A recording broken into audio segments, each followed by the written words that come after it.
মেলায় গেছিলাম গো দিদি, মেলায়। বাবা দেখছো বাইক রাখনের জায়গা নাই, এত ভিড়। তারপরে প্রথমে ঢুকে নিয়ে নিলাম কয়েকটা বাদাম। বাবা সে আবার অনলাইন পেমেন্ট, সে খেলা বোঝো। তারপরে গিয়েছিলাম শাড়ি দেখতে, কিনুম তো না, একটু ঘুরে বেড়ে দেখলাম। এই শাড়িটা জাস্ট দেখে তো আমি একদম হত্যা মেরে গেছিলাম। বরের পায়ে ভায়ে ধরেও বর কইল কিনা দিব না। শাড়িটার দাম যা কইছে, বর শুনে তো পাই পাই করে দিল দৌড়। তারপরে একটু ঘুরতে ঘুরতে গেলাম একটু বাসন কুসনের দোকান। সে তো শুধু দেখাই সার, কেনা তো আর হইব না, কিন্তু তবুও কিছু তো দেখতে হয়, লোকে দিকাইতে হয় যে মেলায় আইছি কিনুম, প্রচুর পয়সা কিছু না।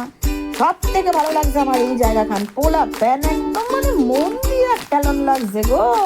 কি সুন্দর কি সুন্দর স্ট্রিট ফুড, পোলা প্যান ছাপা, তারা কি সুন্দর বল নিয়ে খেলতেছে। দিদি আমার একটু ঢুকানোর অনুমতি দিত গো, একটু খেলতে পারলে শান্তি পাইতাম।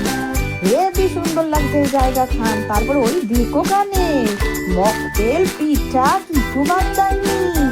আর এই যে সবল মেলার সেরা হচ্ছে নাগরদোল্লা।